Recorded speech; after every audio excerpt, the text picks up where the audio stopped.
The summer heat beats down mercilessly across the Normandy countryside. In a makeshift medical tent, consciousness slowly returns to a young woman in a stained white uniform. Her eyes flutter open. Everything feels wrong. The sounds around her are foreign. English voices drift through the canvas walls. Different uniforms move past her field of vision. The medical instruments gleaming nearby look impossibly new and abundant. This German nurse has awakened into a reality that will shatter every assumption she held about her American enemies.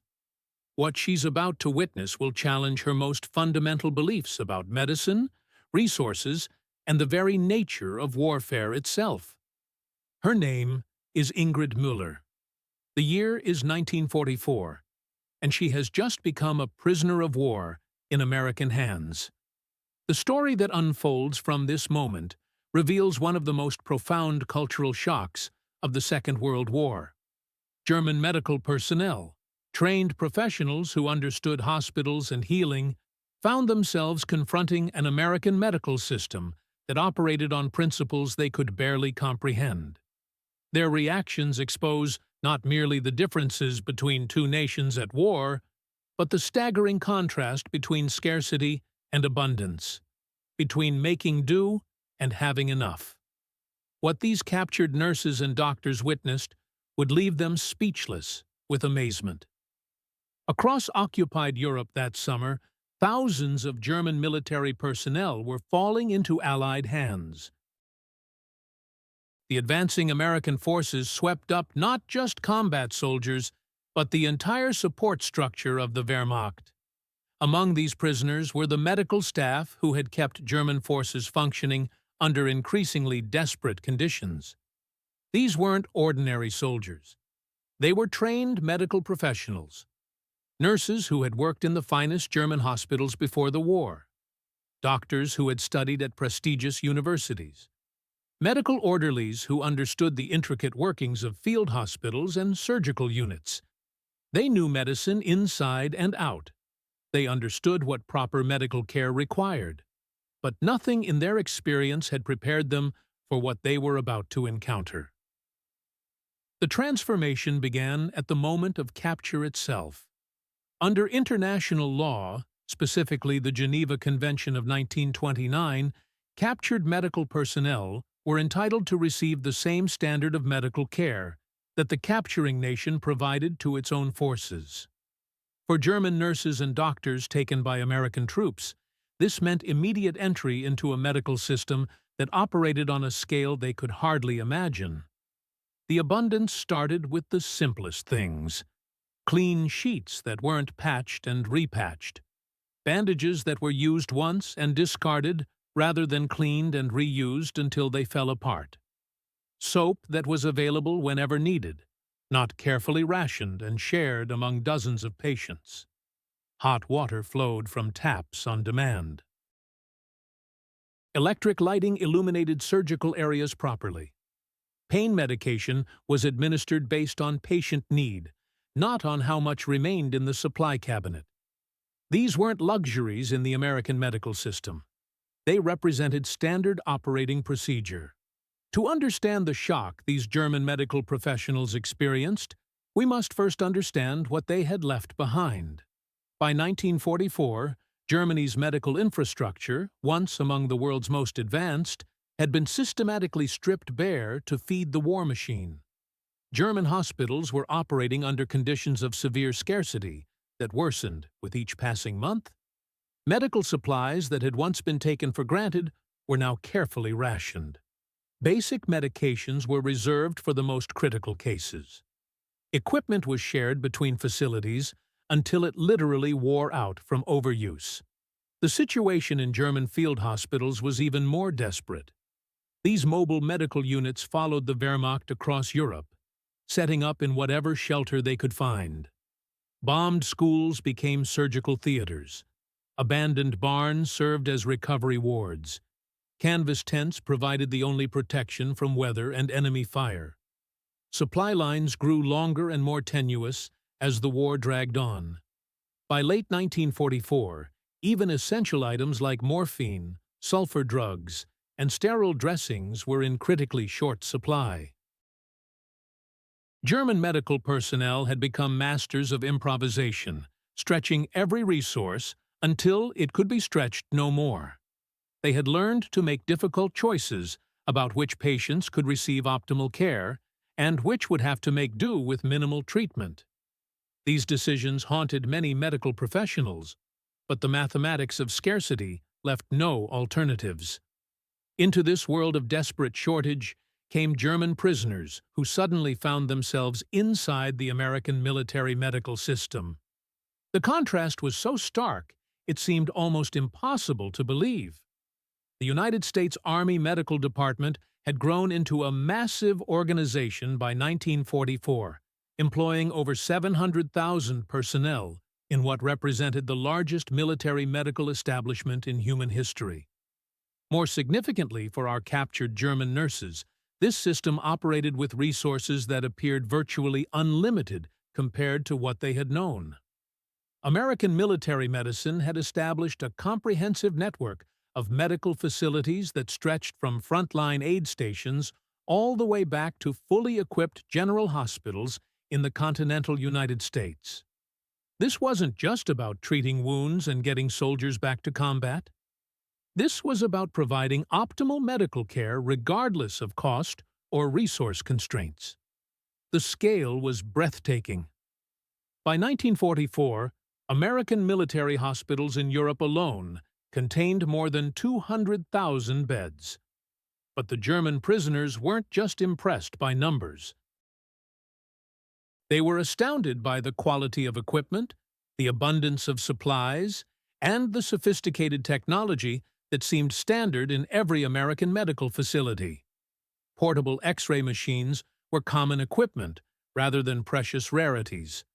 Penicillin and other new antibiotics were available in quantities that German medical personnel could hardly imagine. Blood plasma for transfusions was readily available. Modern anesthetics were used routinely rather than saved for only the most critical procedures. Surgical instruments weren't carefully hoarded and reused until they became dull and unreliable. Fresh, sharp instruments were standard for every procedure. The philosophical differences ran even deeper than the material abundance. German military medicine had increasingly focused on rapid treatment designed to return soldiers to combat as quickly as possible. This approach often meant minimal care, abbreviated recovery periods, and the acceptance of suboptimal outcomes in order to maximize throughput. American military medicine operated on entirely different principles. The emphasis was on thorough treatment, proper recovery, and optimal patient outcomes. This wasn't just humanitarian sentiment. It reflected a fundamental belief that providing the best possible medical care served both military effectiveness and moral imperatives. German medical personnel working in their own system had been trained to make do with whatever was available. They had learned to ration supplies carefully, to reuse materials whenever possible, and to accept that resource limitations would always constrain their ability to provide optimal care. In American facilities, such constraints simply didn't exist. Medical personnel used whatever supplies were needed to ensure the best possible patient outcomes. The idea of rationing medical supplies to conserve resources was foreign to the American approach. This abundance wasn't accidental or temporary. It reflected the full mobilization of American industrial capacity for war production, with medical supplies considered essential to military success. The United States was producing enormous quantities of everything from basic bandages to sophisticated surgical equipment. Unlike Germany, which faced increasing shortages as the war progressed and industrial capacity was diverted to weapons production, American productive capability continued to expand throughout the conflict. This meant that medical facilities could be supplied abundantly without compromising other military needs. For German nurses who had spent years learning to improvise with inadequate materials, working in American medical facilities must have felt like entering an entirely different universe. Supplies weren't just adequate, they were abundant. Equipment wasn't just functional, it was modern and perfectly maintained. The psychological impact on German medical professionals cannot be overstated. These were people who understood the critical importance of proper supplies and equipment for patient care. They had watched helplessly as their ability to provide optimal treatment diminished month by month as resources became scarcer. Suddenly, they found themselves in an environment where such limitations had been completely eliminated. Every supply cabinet was fully stocked. Every piece of equipment was in perfect working condition. Every medication was available in adequate quantities. The contrast with their recent experience was so dramatic that many initially couldn't believe what they were seeing was real. But the differences extended far beyond material abundance to encompass the entire approach to medical care. American military hospitals were designed with patient comfort and optimal treatment outcomes as primary considerations. German prisoners immediately noticed the quality of the beds, the cleanliness of the facilities, and the availability of amenities that made recovery more comfortable and effective. The 25th General Hospital, staffed by personnel from the University of Cincinnati College of Medicine, exemplified American military medicine in action. This unit treated thousands of patients as it moved through Europe, including many German prisoners of war. Barbara Lincoln Ashmore, an American Red Cross psychiatric social worker with the unit, recorded her observations about wounded German prisoners. She was struck by how young many of the German prisoners were, noting that most were teenagers who looked remarkably similar to American soldiers of the same age. This observation revealed something crucial about the American approach to treating enemy prisoners. Despite their status as captives, German prisoners received exactly the same quality of medical care as American soldiers. This wasn't just written policy. It was consistently practiced reality. American medical personnel, from nurses to surgeons, treated German prisoners with the same professional care they provided to their own forces. Often this care exceeded what these prisoners had experienced in their own military medical system. The policy was clear and consistently implemented throughout the American military medical establishment. According to official U.S. Army directives, hospital accommodations and medical care for prisoners of war were to be identical to those provided to United States troops. Enemy medical personnel were invited to assist in caring for their fellow prisoners under American supervision. This created the remarkable situation where German nurses found themselves not just receiving American standard medical care, but actively participating in delivering that care to other German prisoners. For medical professionals who had spent years struggling with inadequate supplies, this experience was almost surreal. Everything they needed was simply available. Sterile bandages were plentiful rather than carefully rationed. Pain medication could be administered based on patient need rather than supply constraints. Surgery could be performed under optimal conditions with proper lighting and adequate equipment. The American approach to military medicine emphasized rapid treatment and systematic evacuation to rear areas for specialized care. This system required enormous resources but produced remarkable results in terms of both survival rates and recovery outcomes. German prisoners experienced this system firsthand as they moved through an increasingly sophisticated network of medical facilities.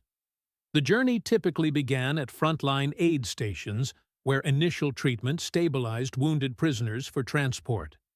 From there, they progressed to field hospitals for more extensive care, then to evacuation hospitals, and finally to general hospitals for specialized treatment and extended recovery.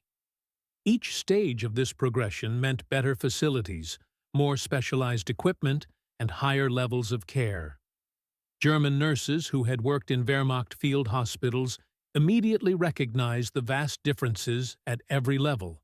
Even American field hospitals, while still mobile and operating under combat conditions, had access to supplies and equipment that German facilities could rarely obtain under any circumstances. Basic necessities like adequate lighting, clean water, and sufficient medications were standard, rather than luxurious exceptions. Specialized facilities like the Glennon General Hospital in Oklahoma and installations at Camp Forest in Tennessee were designated specifically for treating German prisoners of war. These hospitals represented the pinnacle of American military medical care, fully equipped with the most modern technology and staffed by the most experienced medical professionals available. For German prisoners transferred to these facilities, the experience was overwhelming. Imagine a German nurse who had spent the previous year working in a converted schoolhouse somewhere in occupied France, making do with limited supplies and inadequate equipment, suddenly finding herself in a purpose-built, fully equipped American General Hospital. Everything from the quality of the beds to the abundance of medications would have seemed almost impossible to someone accustomed to the severe constraints of German wartime medicine. American medical personnel often found themselves amazed by their German counterparts' reactions to the facilities and equipment. One American doctor reported that German physicians were eager to learn about American medical procedures while sharing their own techniques and knowledge. This professional exchange revealed the mutual respect that could exist between former enemies when they shared the common goal of healing the sick and wounded. But perhaps the most shocking aspect for German medical personnel was the pervasive abundance that characterized every element of American medical care. While Germany was experiencing severe rationing of all resources, American hospitals operated with what appeared to be unlimited supplies. This abundance extended far beyond medical equipment to encompass food, clothing, heating, and all the basic necessities that had become scarce in wartime Germany.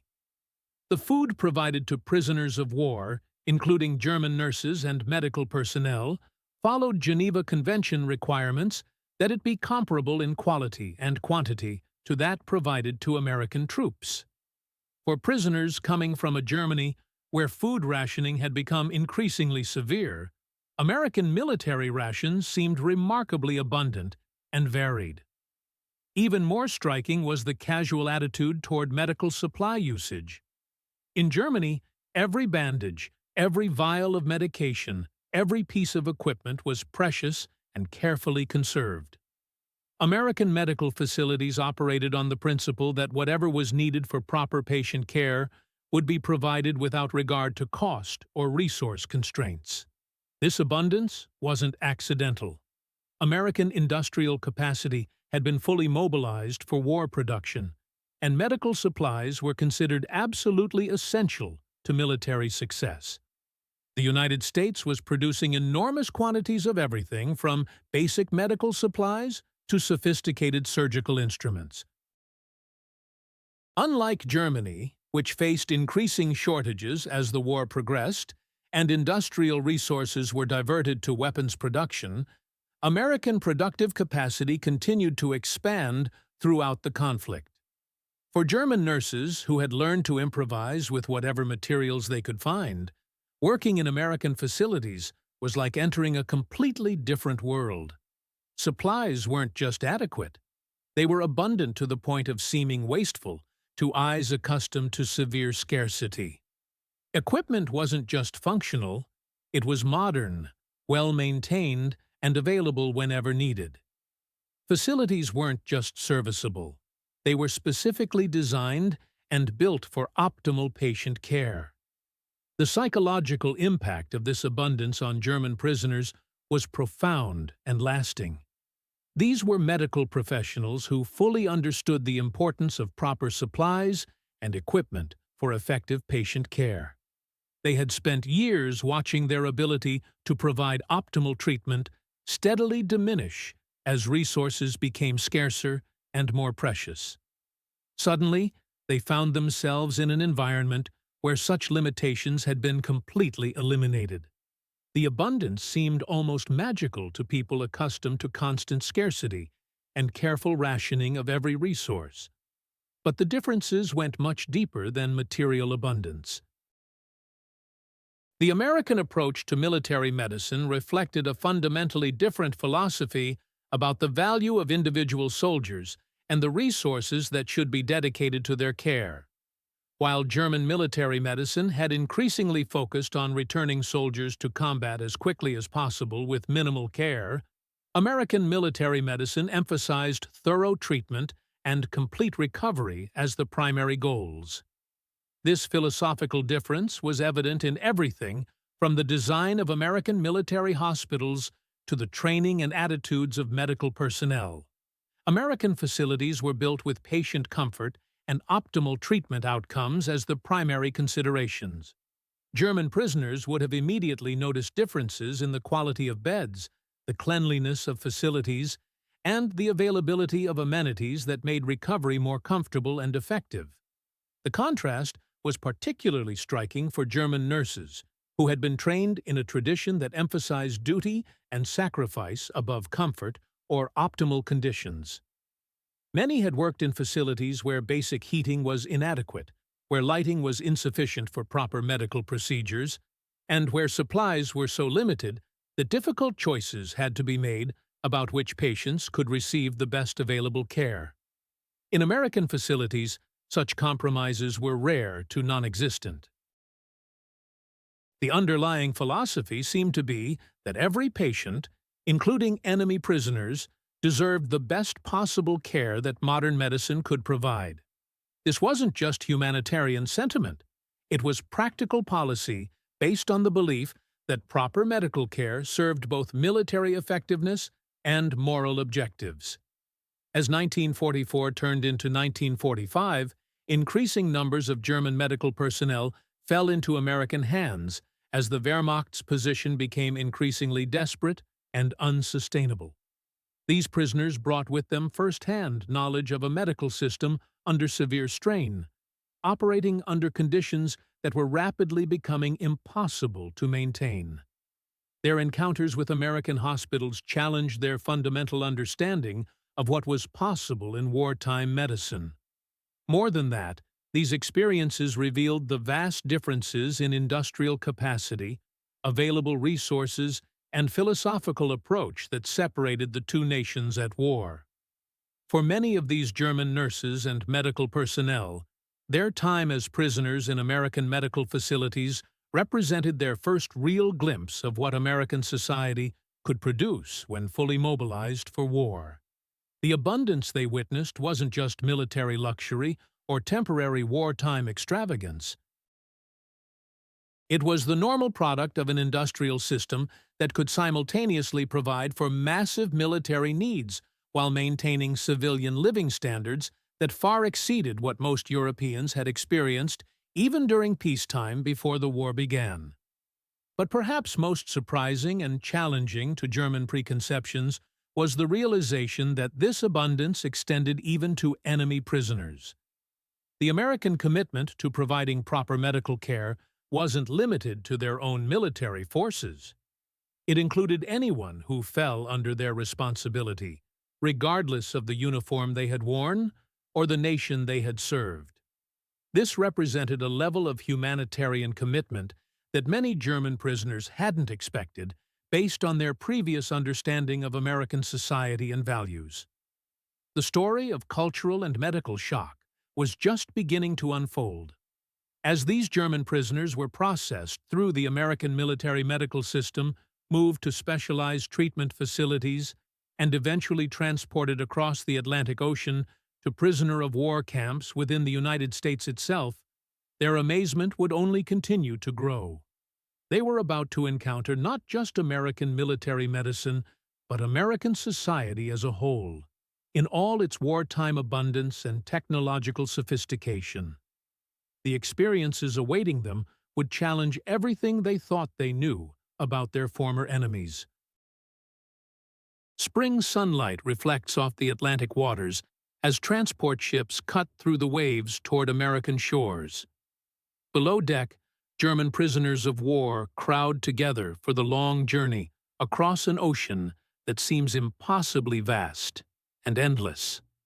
Among them, groups of captured nurses and medical personnel peer through small portholes at waters they had never imagined they would cross. They are leaving behind a continent ravaged by years of devastating warfare, heading toward a land they know only through propaganda, rumors, and their recent shocking encounters with American medical facilities in Europe. For these German medical professionals, the ocean voyage represents far more than simple physical transportation from one continent to another. They are traveling from a world of desperate scarcity and increasing devastation toward one of abundance they can barely comprehend based on what they have already witnessed.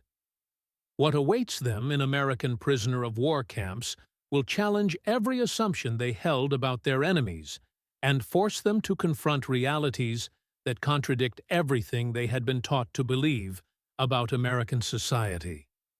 The German nurses aboard these transport ships had already experienced their first profound shock through encounters with American medical capabilities in European hospitals and treatment facilities. But that initial amazement was merely the beginning of a journey that would fundamentally alter their understanding of what was possible.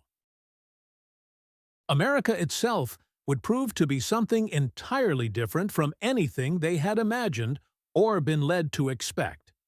The contrast between wartime Germany and wartime America was about to become not just clear, but almost unbelievably stark in its magnitude and implications.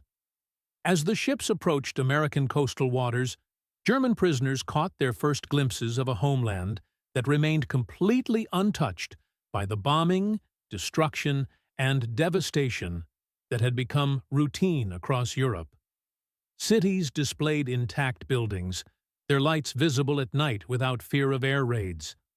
Harbors bustled with both commercial and military activity, showing an infrastructure that continued to function normally despite the massive global conflict. For nurses who had spent recent years working in hospitals that had been repeatedly bombed, hastily relocated, or converted from damaged and inadequate buildings, the sight of American cities operating under completely normal conditions must have seemed almost surreal. The processing of German prisoners at American ports followed carefully established protocols designed to ensure both security and humane treatment according to international law. Medical examinations were conducted by American military doctors, often with the assistance of German medical personnel, among the prisoners who could serve as interpreters and liaisons. These medical examinations revealed the physical toll that wartime conditions had taken on German prisoners, but they also provided German medical staff with their first close examination of American medical facilities operating on home soil rather than in combat zones. Port hospitals where prisoners underwent processing represented standard American military medical installations rather than specially equipped overseas facilities. To German eyes accustomed to scarcity and improvisation, these facilities would have seemed remarkably well equipped and abundantly supplied even by the standards they had already encountered in Europe. The contrast with German military medicine was immediately and undeniably apparent at every level of care and supply. The journey by rail from East Coast ports to prisoner of war camps scattered across the American interior provided German nurses with their first extended view of the American homeland beyond military installations and medical facilities. Train windows revealed a country that seemed almost completely untouched by the global conflict raging across Europe, Africa, and the Pacific. Agricultural areas showed no signs of the devastation that had swept across European farming regions. Cities displayed electric lighting at night, something that had become impossible in Germany due to blackout requirements and the constant threat of bombing raids. Industrial facilities operated at full capacity without fear of enemy attack. The abundance was visible everywhere they looked, from well-maintained roads and bridges to prosperous-looking farms and thriving commercial districts in the towns and cities they passed. But it was the prisoner of war camps themselves that would provide the most profound and lasting shock to German expectations and assumptions. The United States had constructed more than 600 camps across the country to house the hundreds of thousands of German, Italian, and Japanese prisoners captured during the war. These facilities were built specifically to meet Geneva Convention standards, which required living conditions comparable to those provided to the capturing nation's own military personnel. For German nurses and medical personnel assigned to prisoner-of-war camp hospitals, this meant entering a medical environment that would fundamentally challenge their understanding of what was possible under wartime conditions. American prisoner-of-war camps were required by law and military regulation to provide medical facilities capable of adequately caring for at least 4% of the total camp population at any given time. These hospitals were equipped with modern medical equipment and supplied with abundant medications and materials according to American military medical standards. The camp at Papago Park, Arizona, provides an excellent example of the world these German medical professionals encountered upon arrival in the United States. This facility, like hundreds of others scattered across America, was designed and operated as a completely self-contained community, with its own hospital, dining facilities, recreational areas, educational programs, and living quarters. For German prisoners accustomed to the increasingly desperate and deteriorating conditions they had left behind in their homeland, such facilities must have seemed not just comfortable, but almost luxuriously appointed compared to their recent experiences. German nurses assigned to work in prisoner-of-war camp hospitals found themselves in a unique and somewhat paradoxical situation. They remained prisoners of war, with all the restrictions and limitations that status entailed, yet they were also trained medical professionals whose skills and knowledge were both needed and genuinely respected. American camp commanders, following Geneva Convention requirements and practical necessity, allowed German medical personnel to provide care for their fellow prisoners under American supervision and according to American medical standards. This arrangement created unprecedented opportunities for professional exchange and collaboration between American and German medical staff members. Despite significant language barriers and the unusual circumstances created by their wartime captivity, medical knowledge and professional competence transcended national boundaries and political differences. American doctors and German physicians found themselves learning from each other, sharing medical techniques and approaches to patient care that ultimately benefited everyone involved in the camp medical system. The abundance of medical supplies available in American prisoner-of-war camps would have been particularly striking and almost overwhelming to German nurses accustomed to severe shortages and constant rationing. While their professional counterparts still serving in Germany struggled with critical shortages of everything from basic bandages to essential pain medications, German prisoners in American camps had access to American military medical standards of care. This meant not only adequate supplies of sulfa drugs, abundant sterile dressings, and proper surgical instruments, but even items that had become luxury rarities in Germany, such as adequate soap, hot water, and sufficient food for proper nutrition and recovery. Camp Florence, Arizona, where American nurse Eleanor Powell was stationed, exemplifies the complex social and professional dynamics that emerged in these unique facilities. The camp housed thousands of German prisoners under conditions that, while clearly representing captivity and restriction of freedom, provided living standards that often significantly exceeded what these same prisoners had experienced during their active military service in the German armed forces. The irony of this situation was not lost on the German prisoners themselves. Many discovered that their living conditions as prisoners of war in America were markedly superior to what they had experienced as active soldiers in the German military, particularly during the final desperate months of the war.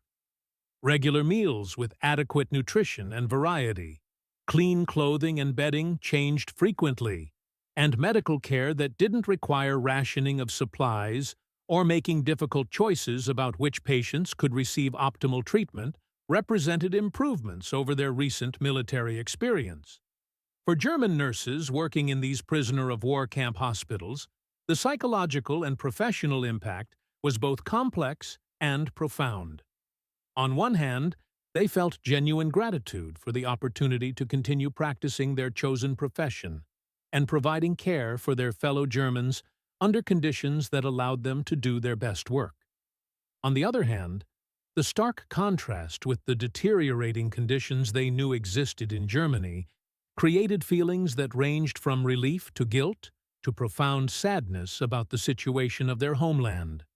Reports and letters from German prisoners, when such correspondence was permitted and monitored, consistently emphasized their amazement at the level of material abundance that characterized American society even during wartime. Communications Home described living conditions and available resources that seemed almost impossible to family members struggling with severe rationing and increasing shortages in Germany. American prisoner-of-war camps had access to adequate heating systems, electric lighting, and sanitation facilities that had become precious luxuries in wartime Germany. The medical facilities in these camps represented American military medical standards applied comprehensively to prisoner care. This meant that German prisoners, including the nurses and medical personnel responsible for caring for them, had access to medical care that was often significantly superior to what German civilians were receiving in their occupied and devastated homeland. The contrast was not just obvious but stark and undeniable in its implications about the relative resources and capabilities of the two nations at war. German nurses working in American prisoner-of-war camp hospitals found themselves routinely using medical supplies and equipment that their professional colleagues still serving in Germany could rarely obtain even under the most favorable circumstances. X-ray machines were readily available for routine diagnostic purposes, rather than being precious resources reserved for only the most critical cases. Laboratory facilities could perform comprehensive tests and analyses that German military hospitals often couldn't conduct due to supply shortages and equipment limitations. Surgical facilities were properly equipped with modern instruments and adequate anesthetics, allowing procedures to be performed under optimal conditions rather than the improvised circumstances that had become routine in German medical facilities. But perhaps most shocking to German medical professionals was the fundamental American attitude toward medical supply usage and resource allocation. While German medical personnel had been trained by necessity to carefully ration every supply, to reuse materials whenever remotely possible, and to make difficult decisions about resource allocation based on scarcity, American facilities operated on the completely different principle that whatever was needed for proper patient care would be provided without question or hesitation. This abundance extended far beyond medical supplies to encompass the fundamental American approach to prisoner welfare and treatment. American camps provided recreational facilities, educational opportunities, and even limited work programs that allowed prisoners to earn small amounts of money for personal items and comfort purchases. For German prisoners accustomed to the harsh realities of military life under increasingly desperate conditions and the severe privations that had become routine in wartime Germany, such amenities and opportunities seemed almost unbelievable in their generosity and comprehensive scope. The work programs established in American prisoner-of-war camps revealed another significant aspect of American abundance and efficiency that consistently impressed German prisoners from all backgrounds and professions. Camps organized systematic work details for agricultural labor, construction projects, and various support services that benefited both the camps and the surrounding American communities. German prisoners participating in these work programs had opportunities to observe American agricultural and industrial methods firsthand, often noting the high level of mechanization, the efficiency of production systems, and the apparent abundance of equipment and materials that characterized American approaches to both farming and manufacturing. German nurses working in camp hospitals had particular opportunities to observe and learn about American medical administration, record-keeping, and organizational systems. The systematic approach to patient records, the abundance of administrative supplies and equipment, and the careful attention to documentation and follow-up care represented a level of bureaucratic sophistication and resource availability that impressed many German medical professionals. The contrast was particularly evident in the comprehensive treatment approach applied to even routine medical problems and minor complaints. In Germany, minor injuries or relatively minor illnesses were often treated with minimal resources and attention in order to conserve scarce supplies and medical personnel time for more serious and life-threatening cases. In American prisoner of war camps, even minor medical issues received thorough attention, with adequate supplies, proper follow-up care, and comprehensive documentation, reflecting an approach to medical care that prioritized optimal outcomes over resource conservation. German medical personnel also observed and participated in the American approach to preventive medicine and public health measures within the camps. Regular comprehensive medical examinations, systematic vaccination programs, and public health initiatives were implemented as routine standard practice, rather than as special programs when resources permitted. This represented a level of preventive medical care that German military medicine increasingly couldn't afford as the war progressed and resources became more scarce and precious. The psychological and professional impact of these experiences on German nurses was both profound and lasting in its effects on their understanding of medical practice and social organization. Many had entered military service with firm beliefs in German technological superiority and organizational efficiency based on their pre-war experiences and wartime propaganda. Their experiences as prisoners in American medical facilities fundamentally challenged these assumptions and forced them to confront evidence that contradicted much of what they had been taught to believe about American society and capabilities. The evidence of American industrial capacity and organizational efficiency was visible everywhere they looked within the camp systems. The abundance of medical supplies wasn't just temporary wartime luxury or special treatment designed to impress prisoners. It reflected an underlying industrial system that was capable of producing enormous quantities of everything needed for modern, comprehensive medical care, while simultaneously supporting a massive global military effort and maintaining civilian living standards within the United States. For many German nurses, their extended time in American prisoner of war camps represented their first real opportunity to understand the true scope and scale of American society's productive capacity and organizational capabilities. The abundance they witnessed and participated in wasn't artificial, temporary, or specially arranged for propaganda purposes. It was the normal operating standard of American institutions across the board, from military medical facilities to civilian infrastructure and industrial production. The social dynamics and interpersonal relationships that developed within the camps also challenged many German preconceptions about American society and the character of American people. German prisoners had opportunities to observe American guards, medical personnel, and administrative staff who came from diverse backgrounds representing different regions, social classes, and ethnic groups. This diversity was something many German prisoners hadn't expected based on their previous limited understanding of American society and the propaganda they had been exposed to about American social organization and cultural unity.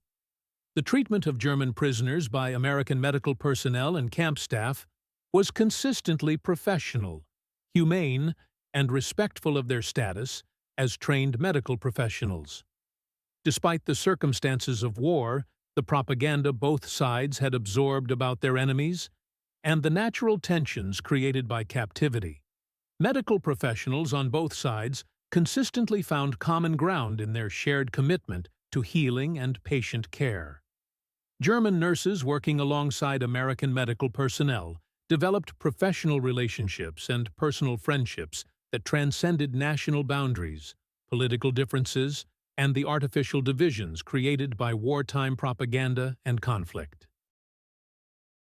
These interpersonal connections often challenged stereotypes and preconceptions on both sides, revealing the common humanity and shared professional values that connected medical professionals regardless of their nationality, background, or the circumstances that had brought them together.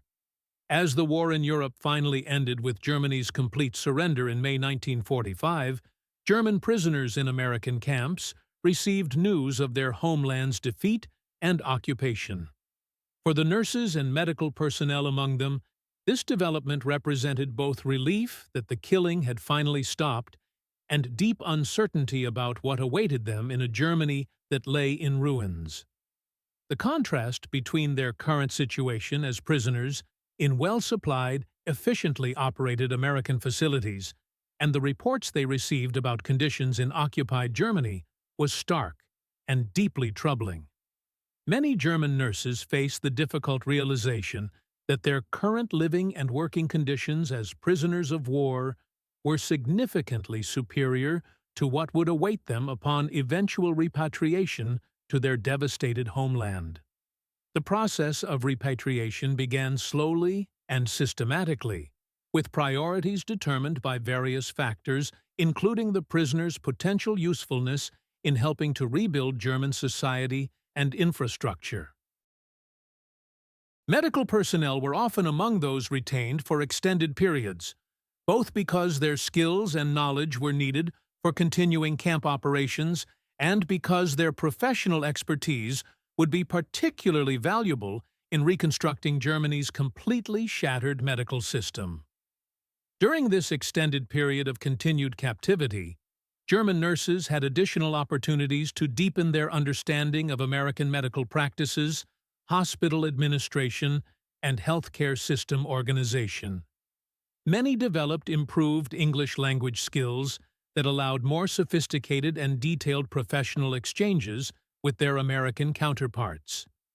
The professional relationships and personal friendships formed between German and American medical personnel during this unique period often lasted well beyond the immediate wartime circumstances, creating lasting connections that would contribute to eventual reconciliation between former enemies. For German nurses preparing for eventual repatriation to their homeland, the prospect of returning to a completely destroyed country was both necessary and daunting. Reports from occupied Germany described hospitals attempting to operate in severely damaged buildings, critical shortages of all medical supplies and equipment, and a healthcare system struggling desperately to meet the enormous needs of both remaining military casualties and devastated civilian populations. The contrast with the American medical system they had observed, learned from, and participated in couldn't have been more complete or disturbing in its implications for their professional future. They had witnessed and worked within a medical establishment that seemed capable of providing optimal care for every patient, regardless of cost, resource constraints, or competing priorities. Returning to Germany meant accepting a massive reduction in available resources, treatment possibilities, and professional opportunities. Many German nurses used their remaining time as prisoners to learn as much as possible about American medical techniques, hospital administration methods, and healthcare system organization. They hoped to apply this knowledge and experience when they eventually returned to help rebuild Germany's medical infrastructure from the ground up. The repatriation process, when it finally came for individual prisoners, was emotionally complex and psychologically difficult. German prisoners had spent months or years observing, learning about, and participating in American society and medical practices.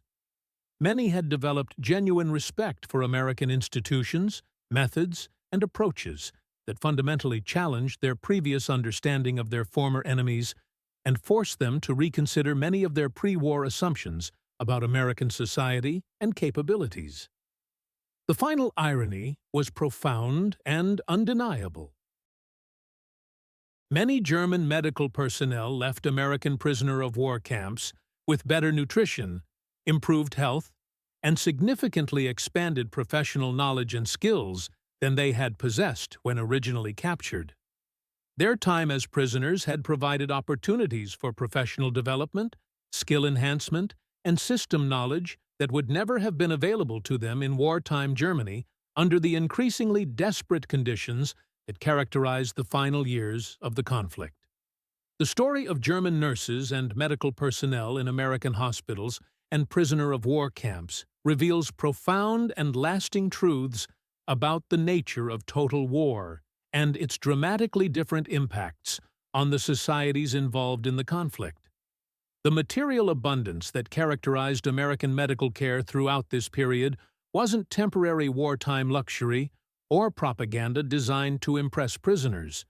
It reflected an underlying industrial and social system that remained capable of maintaining extremely high standards of care and service even under the enormous pressures and demands of global warfare.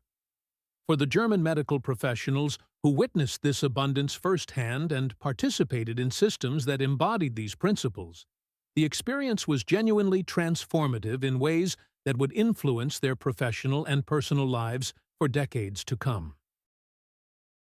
They had seen and experienced what became possible when adequate resources were consistently available for comprehensive medical care, when supplies didn't need to be carefully rationed and conserved, and when patient welfare could be prioritized without constant compromises due to scarcity and competing demands for limited resources. Their stories remind us that even in the midst of the most total and devastating war in human history, professional competence, medical knowledge, and human compassion could transcend national boundaries, political differences, and the propaganda-fueled hatred that characterized the broader conflict between nations. American and German medical personnel consistently found common ground in their shared commitment to healing the sick and wounded, despite all the artificial barriers that had been erected between their countries and peoples. The legacy and long-term impact of these encounters extended far beyond the immediate wartime period and its aftermath.